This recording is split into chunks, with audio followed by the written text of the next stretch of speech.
Hi, Kevin. We're recording, brother. Thank you so much for coming on my show. Looking forward to talking to you. Yeah, man, absolutely. I really appreciate you having me. Uh, I'm I'm excited because well, I guess first off, let me give some context. I heard you on Pat's show, and that's how I got an introduction to your work. I don't really know Pat that well, other than the few conversations that we had. But like many people, I'm a huge fan of Pat Flynn, and I appreciate all the value that he's brought to the world. And in that podcast, I know that you kind of said that he was a big impact on your life and your new career as an entrepreneur. So I thought that was really cool. And in that episode, you gave some context to your backstory, but more importantly, what I really want to focus on today is you talked about your new membership site, your new community. I have found that people that start online brands, and no matter how they create content, that's always kind of like the thing that everyone wants to do, right? It's like really fun, and you get to build a Right. tribe and network with people, and it's monthly recurring revenue.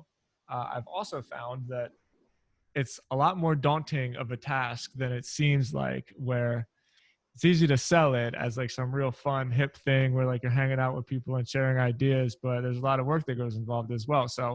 Um so with that intro, I want to hear your story, man. I know that you briefly touched about it on the podcast, but I thought that your story was very fascinating, and your journey on how you got to today, and then hopefully we can lead up to the idea and the catalyst of Lightbulb Moment. So that's enough out of me, man. Please tell me, how'd you get started? Yeah, absolutely. I came from a background, growing up as an entrepreneur with just this creative drive in me.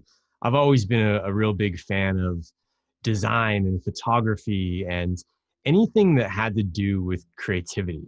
I wasn't the best student going through high school and even in college. And so I really found this love for design, especially as it related to, building these web experiences for people to have online.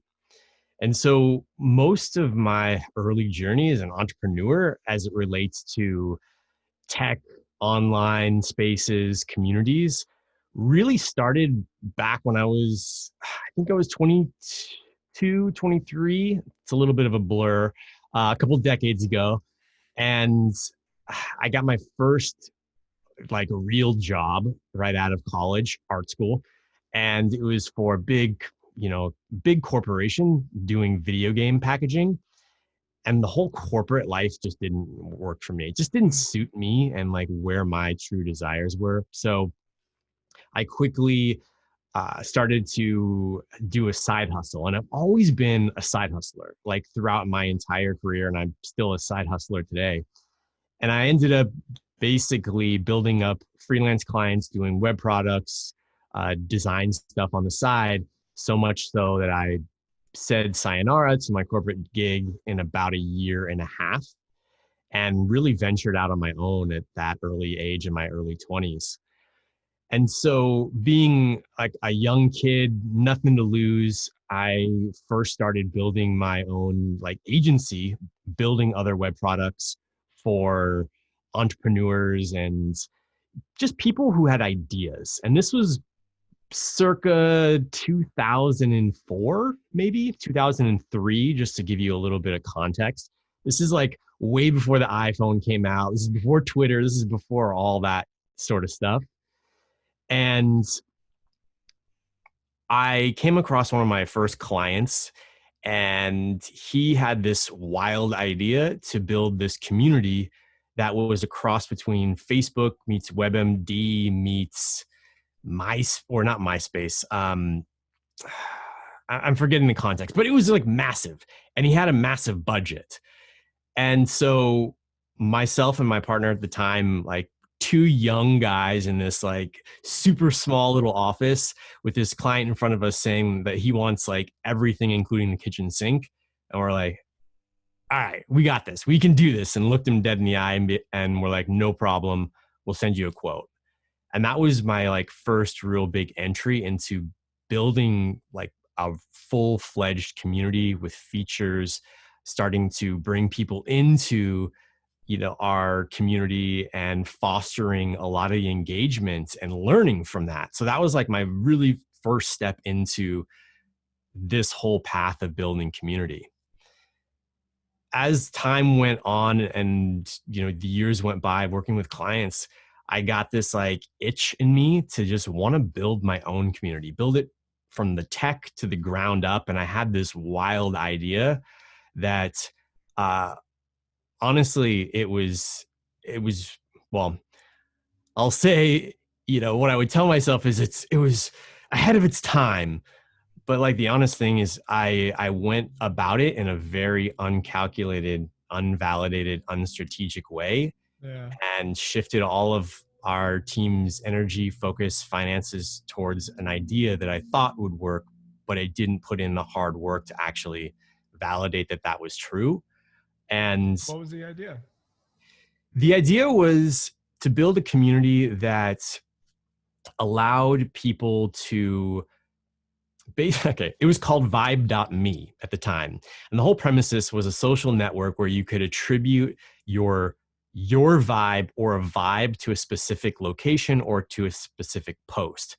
So if I'm, feeling like super charged up and happy and I'm having a coffee at my local place and the vibe's good, the music's good, I could like select from this like list of Cool. vibes, put my vibe, and then add some context about where I am or what I'm doing. It was a crazy idea. It was a super crazy idea. We tried to go out and bring in venture capital during the first financial crisis back in 2008. So like the timing was even pretty poor. But aside from that, man, I didn't approach it in a pragmatic way to go ahead and learn early on from customers to see that this was something they actually would need. And honestly, man, that experience, like investing so much of my time and energy, it took me to my financial rock bottom. Literally bankruptcy, divorce from my wife because I was so engulfed in this product. And I mean, I was literally at my lowest moment that I've had so far. And that was really when I had a couple choices. It was either to move forward and, find a job, or press on and try to build something else. And that builder quality has always kind of been in me. So from there, my next big, success, thank God I had a success, was with my last startup company, where I had this wild idea. As I was an Instagram user, I love taking photos. This was like right before Facebook had purchased Instagram. Do you remember that? Of course. Very well. And I noticed like all these people taking amazing photos, putting them on Instagram, and then they just die, right? In like 24 hours, no one really cares.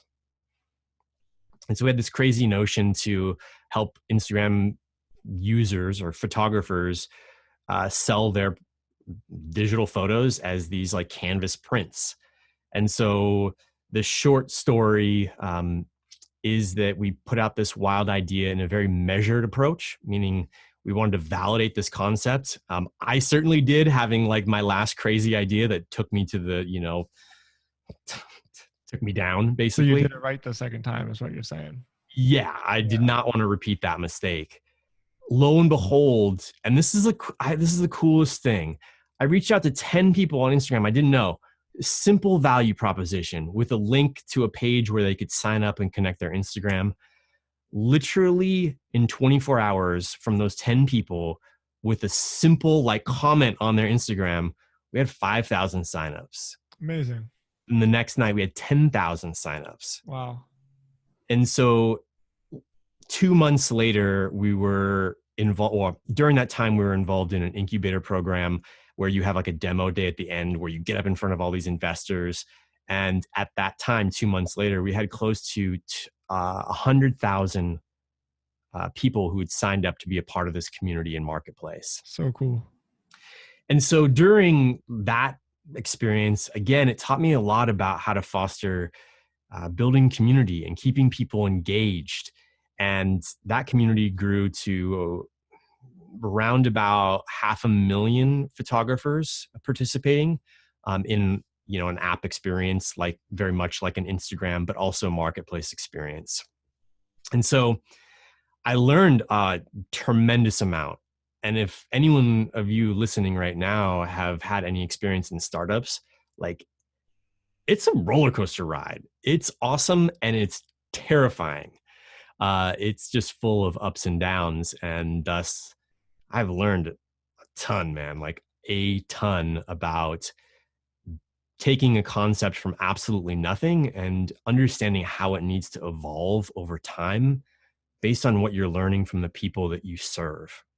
And that's one of my hugest takeaways. Moving forward, and I'm going to speed really quickly up to the Lightbulb Moment, and then we'll carry on. Yeah. During that time, as a side hustler, like I mentioned, I ended up building this web product on the side for our marketing team at the time. The web product was it's like a theme platform, or a theme for the HubSpot platform that would help our marketing team build up landing pages, build websites, and I could just let them loose on it. I ended up putting that in the marketplace, and lo and behold, it started churning out cash. And this was taken a little bit from the inspiration that I got from Pat Flynn, because I was listening to his podcast a ton about like these passive income models. And I was like, I would love to play with something in this like territory. I'm already like focused on building a startup that's helping photographers earn passive income. And how can I start to play with more opportunities for myself? And so I'm like, here's this product. It's a digital product. I can put it in a marketplace and let's see what happens. I remember, dude, the first time I woke up in the morning and I saw my little like PayPal notification, and it's like, you made $127. Yeah. And it's like, we all hear that saying like, oh, make money while you sleep. Have you heard that? Of course I've heard that. You're reminding me of an experience I had where I was just learning about basically believing in myself, because I didn't for most of my life. And somebody told me, just start imagining checks coming in the mail. I thought it was the dumbest thing ever. And so I built my first blog. This must have been 10 years ago. And I didn't even know what I was getting myself into. I just figured out Google AdSense, and I didn't even realize that when they paid you, they literally mailed you checks. And I'll never, ever forget.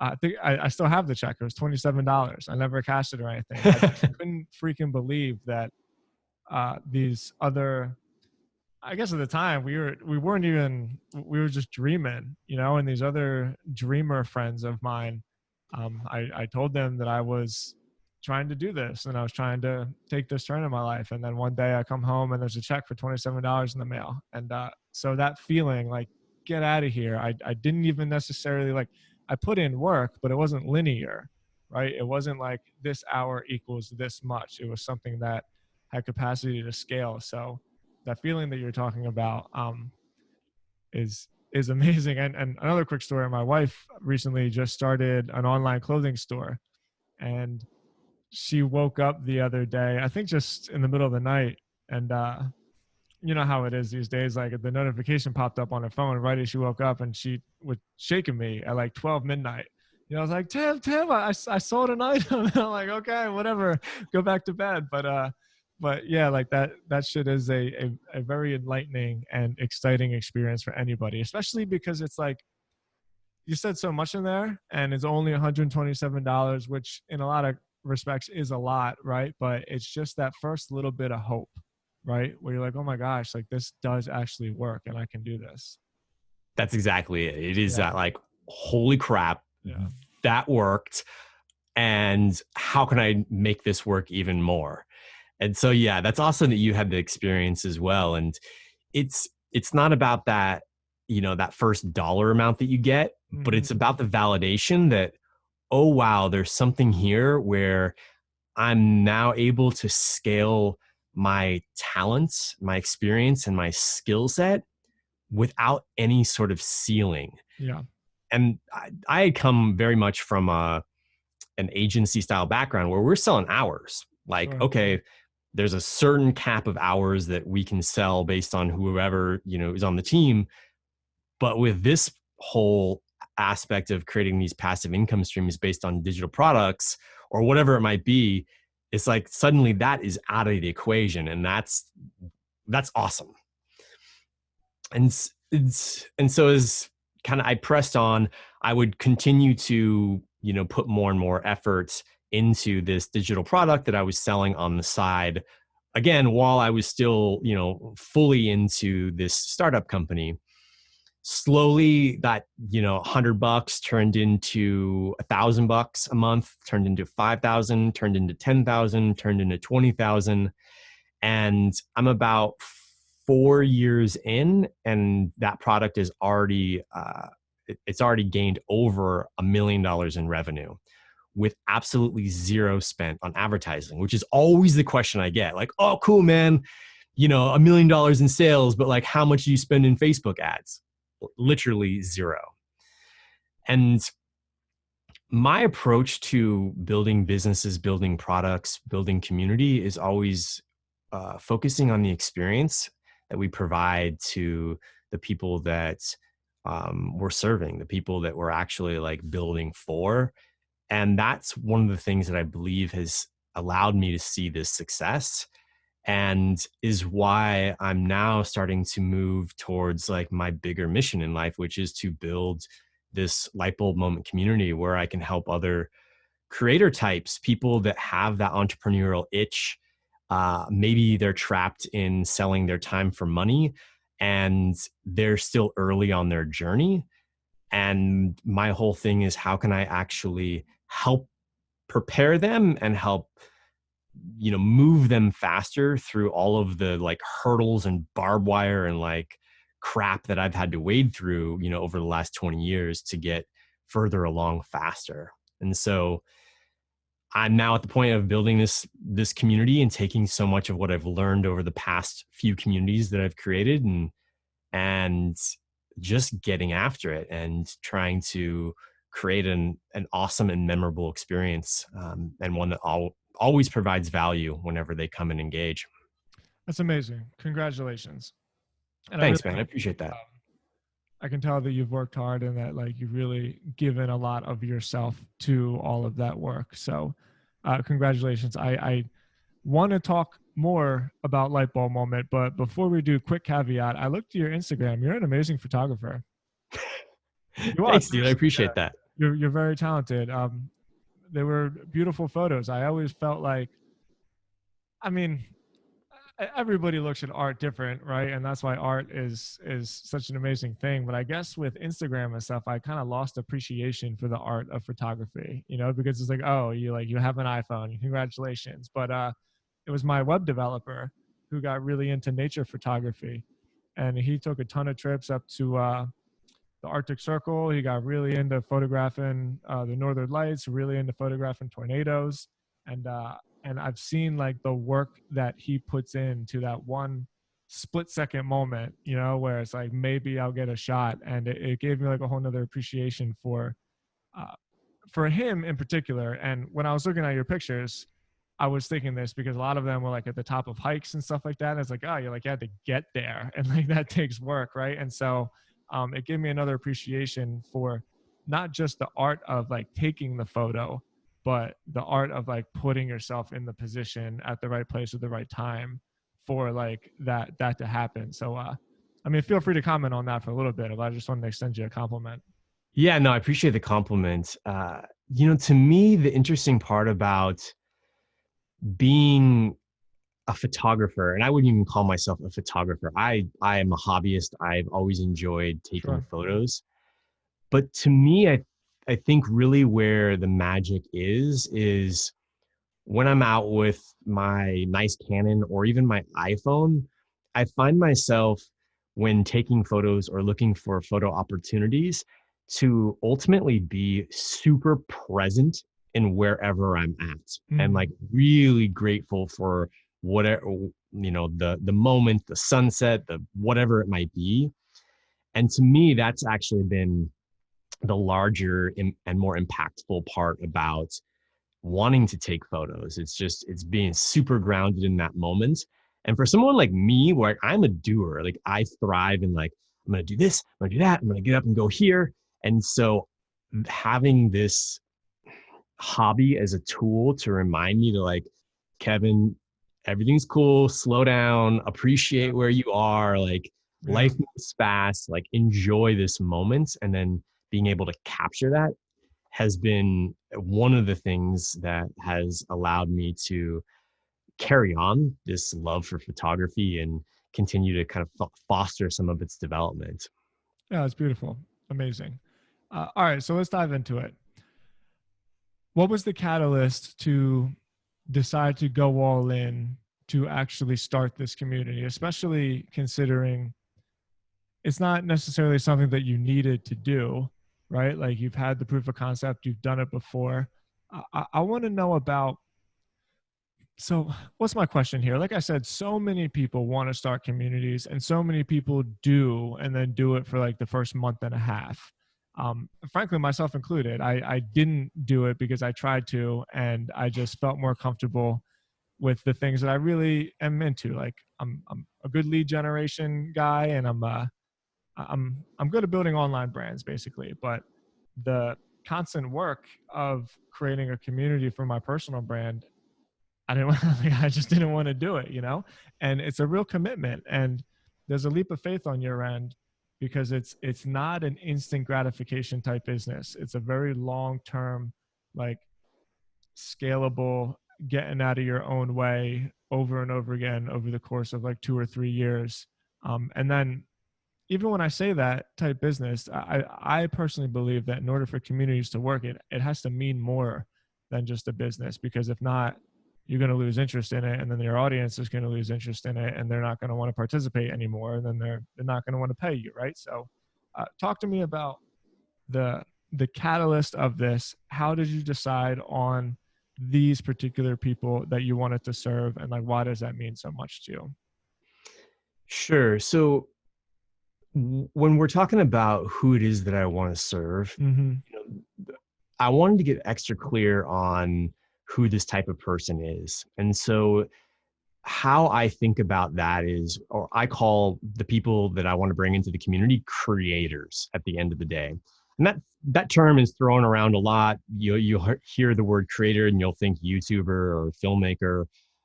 But the way that I think about the term creator is anyone who has their happy place when they have an idea and they're actually starting to bring it to life.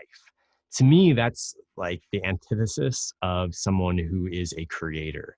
And that could mean a variety of things. Sure. And so I've always been like an idea guy. I have no shortage of ideas, hence Lightbulb Moment and the perfect branding there.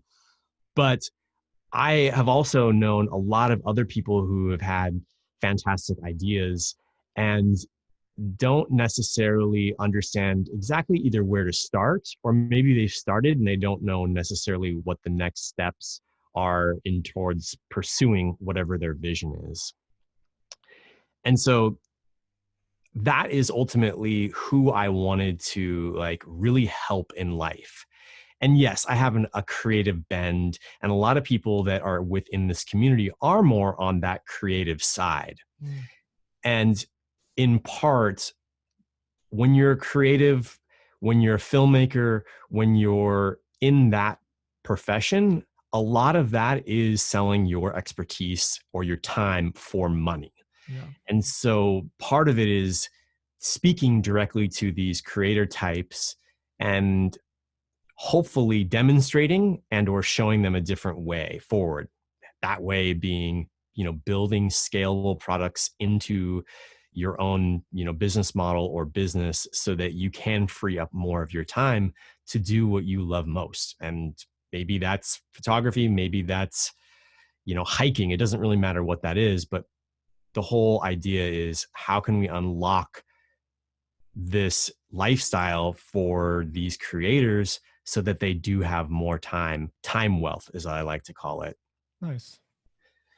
But for me, man, the vision was coming to terms in my 40s. I'm 42 at the time we're recording this podcast right now, turning 43 in November.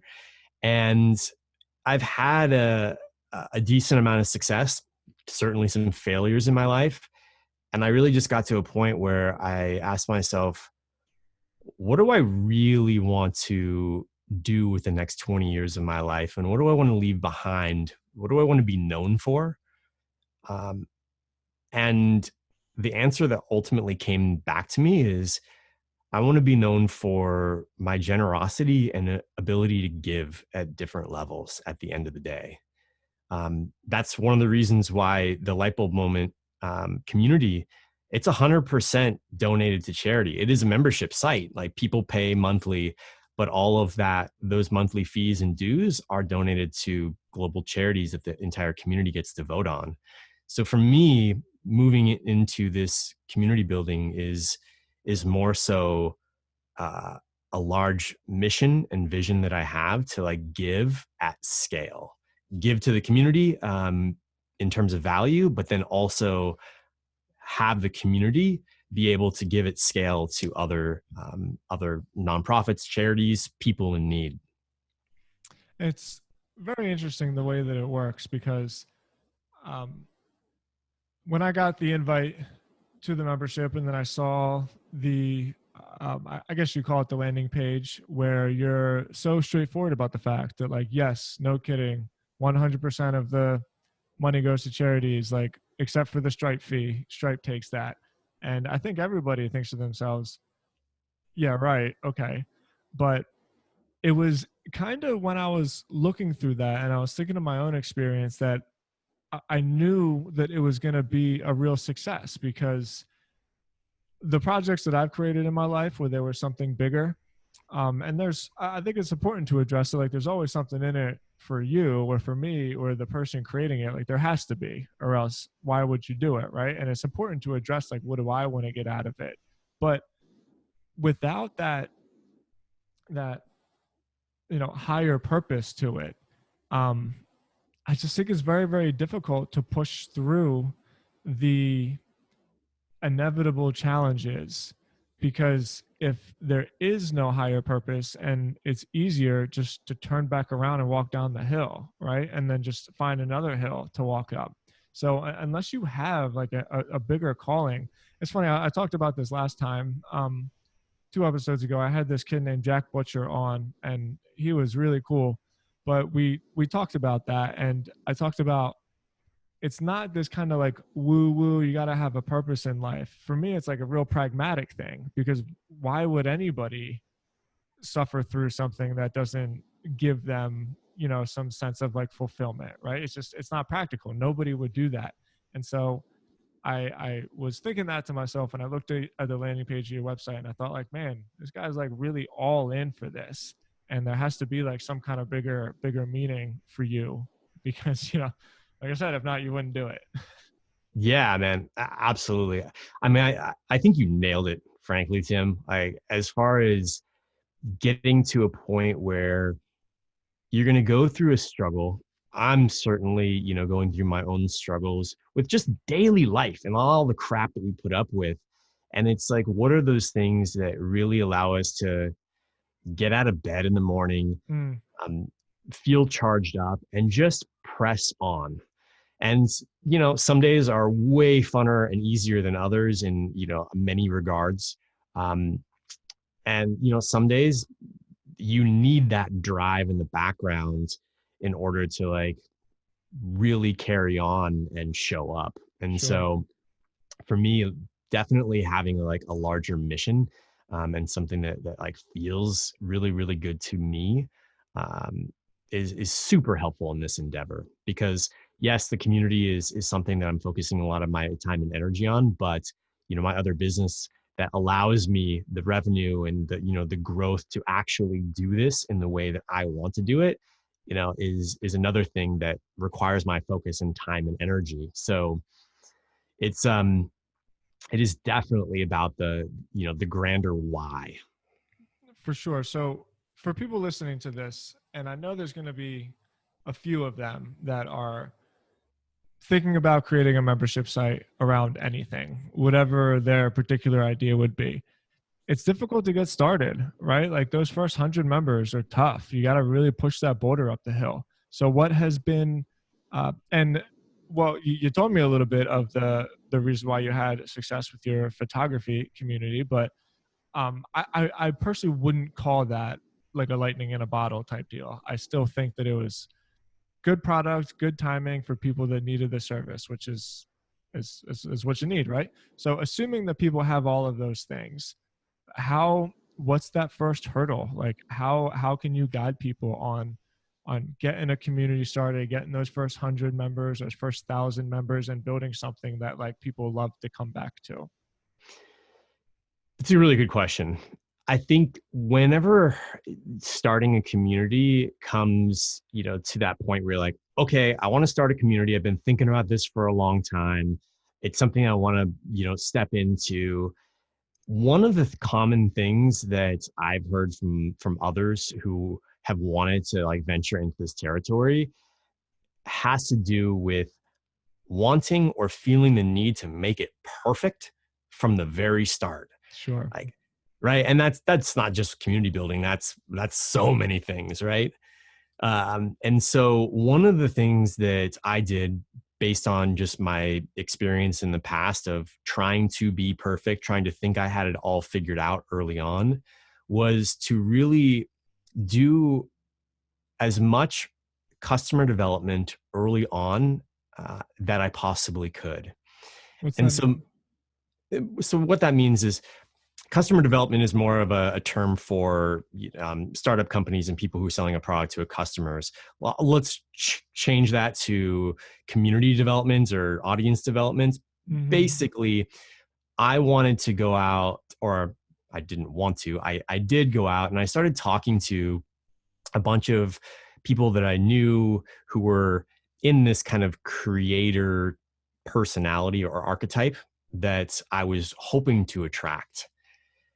And the first thing that served me well is just to start to understand some of their challenges within their own, business, within their own lifestyle, and, how they were dealing with some of those challenges. And like overwhelmingly, when I was starting to like reach out to fellow photographers, fellow entrepreneurs that were just on their own, you know, laptop journey of trying to build something, isolation and feeling they didn't have a level of accountability and support was an overwhelming response that one I was kind of looking for, but I was also unsure of. And so just doing the legwork of just talking to people and like getting their feedback is so often a misstep that people are like, I kind of know what people want and I'm just going to take a best guess and go for it. Understanding the language in which some of these people I was talking to were using, how they were expressing themselves in relation to their challenges and their hopes, then helped me start to write and figure out what was the messaging that I wanted to have on this landing page so that I could start directing more people to my lightbulbmoment.com landing page in its like very first version, way before I had a community platform up, way before like I did any of the work there, because I wanted to see, okay, I talked to these people that fit the bill of being a creator. Here are their challenges. Here's how they're talking about them. How can I actually spin this into, I hate to use the term like sales copy, but how could I create a compelling message on this landing page Yeah, you got to come up along with a with story. what's that? You got to come up with a story. Totally. Yeah, exactly. And then how could I actually like learn whether or not I could get people to this page and resonating with it enough to then fill out the little like request my early invite form. One other little trick that I did early on is I wanted to understand like who were these creator types that were drawn to the community. And so I would even have like this little qualifier where I would have a drop down that would say, what type of creator are you? Where's your expertise? I actually still have that drop down because it's worked fantastic. But that helped me understand of the people who had this problem enough to sign up and want an early invite, like what kind of subset of a creator type did they fall into? And it was just starting to more deeply understand who these people are and what they were resonating with, which is ultimately what helped me feel a lot more confident about diverting some of my focus from my existing business into stepping further and further into creating the community. So there's two things that come to mind with that. One, it sounds like that rock bottom experience has paid you some real dividends in the future, because that's two examples in which you took your time and you made sure that there was an actual market fit for what it was that you were envisioning. And I just think that shit's cool, man. I can't. I always wonder when something bad happens to me, like, how am I gonna feel about this bad experience 3 years from now? Like, is this gonna be one of the ones where I look back and think like, oh, it was probably a good thing that that happened? And that's not always the case. Yeah, Sometimes like it just like shit happens and you're like, this sucks, and exactly. there's like nothing else. But so I wanted to make a note there because I thought that was really interesting. And then so the next thing that that really comes to mind when you talk about building a community is just there's a technical side behind it, which I think is really important to address. And I think people get tripped up because they look for that perfection, and there's so many different options out there, and there's so many different platforms. And like, you can get creative enough and just build an entire community on Slack these days if you want to. Like, you could have a paid Facebook group, and there's some people that have success with that, although I personally wouldn't recommend that. So uh, I know just through our through the things that I already know about you, that you built your platform on a brand new membership community platform. And I definitely want to talk about that because I looked at the demo, and the way that Circle works, Circle Social, I think it's called. It, it's called Circle as far as I know, but it's circle.so. Okay, yeah. So the way Circle works is it's kind of like a hybrid between Slack and Facebook, where That's it's a like, great way to put it. yeah, Exactly. it's like a perfect timeline that people are really comfortable with, but it it one ups Facebook in that it still has like this channel element that Slack has that I think people are also very comfortable with. And then of course, like, you can build courses and products and stuff on top of that as well if you choose to. So this is a little bit of a selfish question, because I'm really interested in this new platform as well. And I want to know, like, why you decided to go with Circle as opposed to MemberPress or Facebook or Slack or even Mighty Networks. Like, what do you like about that one? Sure. It's a great question. I spent a lot of time and thought in terms of Yeah, it's a how tough choice. I wanted to roll this community out. Of course I looked at Facebook groups.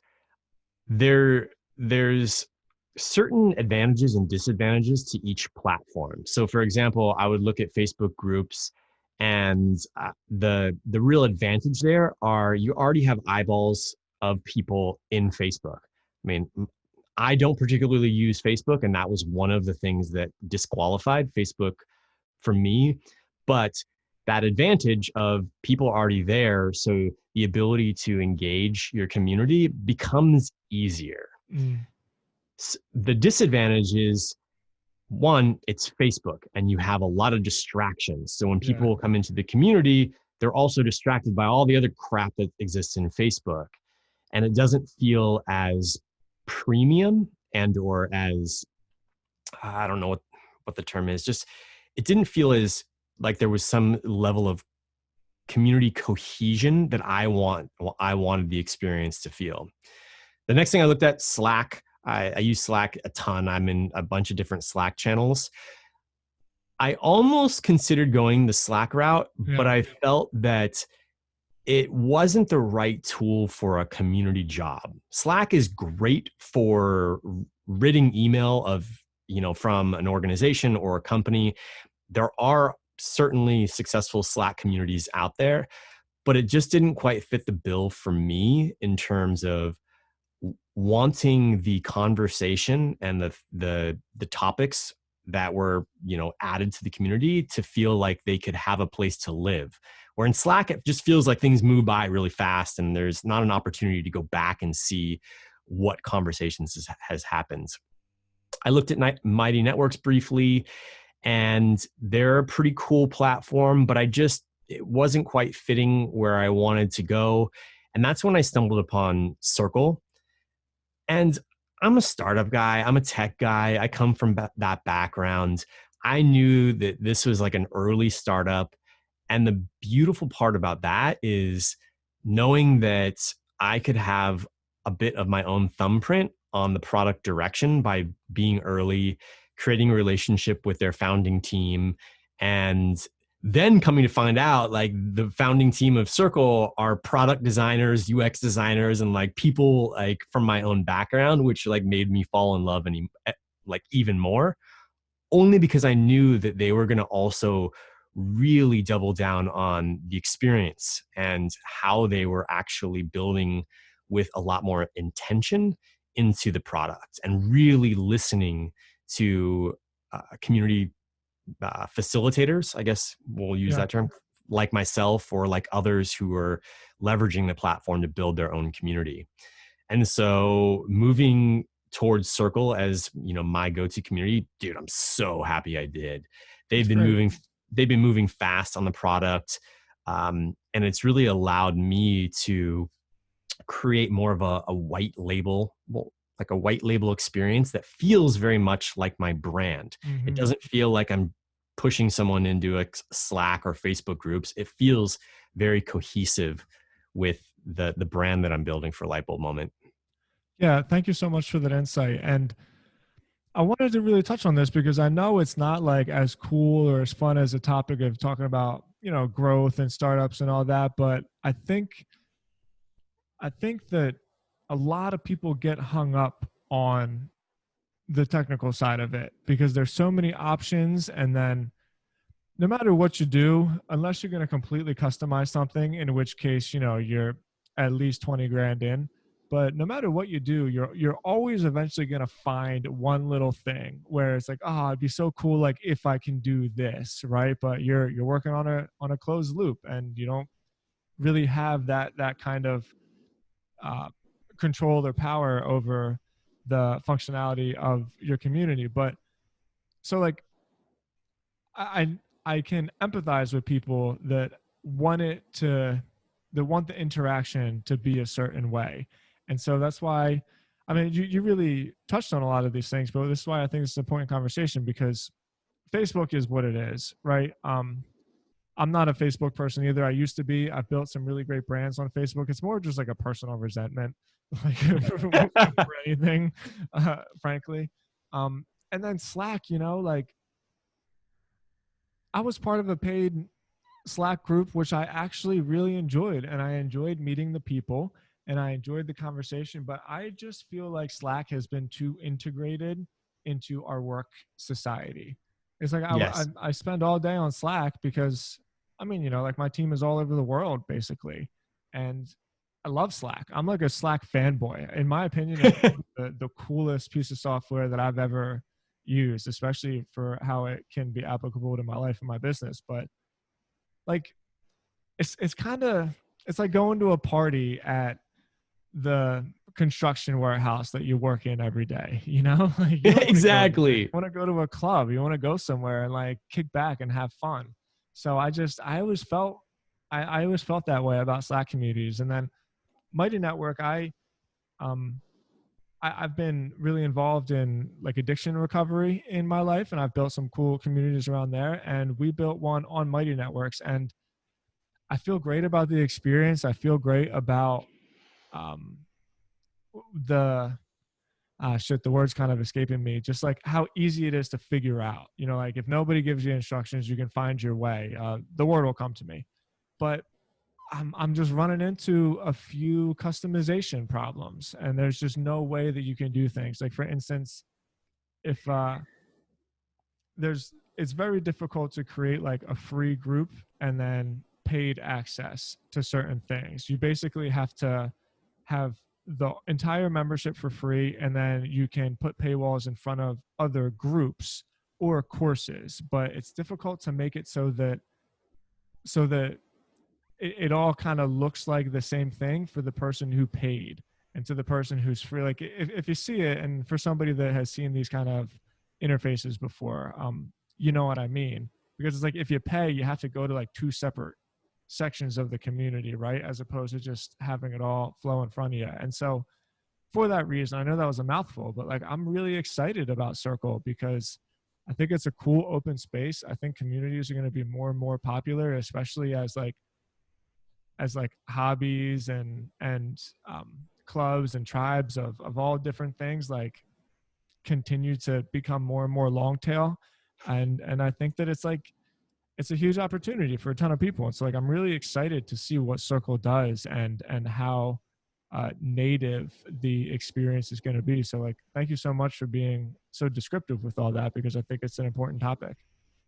Yeah, it's really interesting because as it relates to community, and at least the way that I'm thinking about it, if we like backtrack over, the last 10 years, 20 years, Mm-hmm. it's been really interesting to see how we engage our audience, and how we basically grow our audience. So, obviously, you know, an email list was like one of the first steps into, building an audience and building like people who you could market to, speak to, etc. That then, shifted, not to say that email marketing is gone by any means, that then shifted to social media, and building an audience there. We're starting to see trends in capturing, phone numbers for text message and SMS services. I'm real interested in that. Yeah, it's a really cool topic. And then I think this whole aspect of building more full-fledged communities follows suit in there, because we're starting to see that barrier to entry, like you were mentioning a moment ago, with all the tech and all the things starting to get lower and lower and lower and lower. And so this whole concept of how can you create more connection with the people that are in your audience begins to become really interesting to solve, because like email or even social media can feel very much like I'm broadcasting to these people, and Mm-hmm. they're just, getting, a one-sided conversation. As we start to move into, this whole aspect of building community, suddenly you're opening up opportunities for two-sided conversations and connection. And I think that's really where there's a lot of just fascinating potential when it comes to thinking about community building versus just list building. I totally agree. I love that. Okay, so let's wrap this thing up. You've been very, very generous with your time. I'm sure you got a busy day ahead of you. I want to at least finish off with some some excitement around Lightbulb Moment, right? Like if I were to go in there, what is it that I can expect? How am I as a creator gonna get benefit from being surrounded by other people? Is there a leader? Is there one person basically saying like if you do this, you'll follow the way, or is it truly an interactive experience where everybody helps each other? I guess I want to know what's in it for the people listening. Absolutely. The way that I've always like thought about this and moved into this community is when it comes to me and my position in it. Mm-hmm. Yes, I am the facilitator. I am, the founder of the community. But in all of my messaging and really how I think about it is this whole thing, Lightbulb Moment and this community, it's not about me, it's about us. And so while anyone going into the community has the ability to, have access to, myself and access to the community at large, the way that I want to approach this and the way that I am approaching this is, one, I'm here to be that sounding board to say, here's what you should do. Here are the actions that, you should take. And also like, here are my questions for you, because Nice. I also believe that there's a lot of our own answers that just need to be pulled out of us. I love that. And so the experience very much for anyone joining is being able to come in, have a variety of spaces where you could ask for feedback. You could share your own, what we call light bulb moments. You can participate in our monthly Zoom calls. We just had this like Zoom call earlier this week, and a bunch of members from the community came. And one of the important things for me in building this is how can I quickly help others connect with other members of the community. So we had the Zoom call. We did the breakout sessions feature where like people would randomly get paired and have Yeah. a prompt, and then come back in. And so really my whole goal is we have a group of like-minded, amazing people. How can we get them further connected with one another on levels that are more than just surface, like, here's my business need, here's my challenge, but like, how can we get people to really like be one another's cheerleaders? And so starting to think through different ways to provide that level of experience is really where I'm focusing a lot of energy, especially since this community is 3 months old. We're not even at that 100 member mark, and our cap is only 1,000 members in the community, very intentionally. And so really my whole goal right now is creating those connection opportunities. That's so cool. I'm very excited for you. I think it's going to be like a great experience in your life and a great experience in other people's lives. And just once again, like congrats on getting through that first hurdle of idea to conception to like minimum viable product, right? Uh, all right, man. Well, let's wrap this thing up. Kevin, once again, thank you so much for your time. I knew I was going to enjoy this conversation, and I really did enjoy your insight.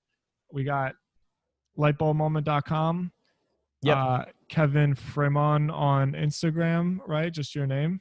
that's me, and/or on YouTube. Okay, perfect. I will make sure I link all of that stuff up on the show notes. Uh, damn, let's do this again, Kevin. You were super cool to talk to. You live in LA, right? Next time I come out there, maybe we can grab some coffee. Yeah, dude, I'm a big coffee fan, so you just let me know. Too. It's not good. This is my huge cup, my light bulb moment, like 32 ouncer of coffee every day, dude. It's a little ridiculous. Yeah, well, But it's like I quit everything good in my life. Like I don't even drink soda anymore. And so every once in a while I get through these ideas like maybe I could give up on the coffee. And then I think about it for like a second. I was like, no, yeah, I'm not doing that. That's a terrible idea. yeah, well, hey Tim, I appreciate you having me on your podcast. I really, really do, and I'm excited to have just the opportunity to chat with you, connect with you, and I definitely appreciate you giving me some space to talk about the community that I'm building and some of my lessons learned along the way. Oh, my pleasure, man. Let's do this again. We'll keep in touch. Thank you so much for your time, Kevin. All right, man.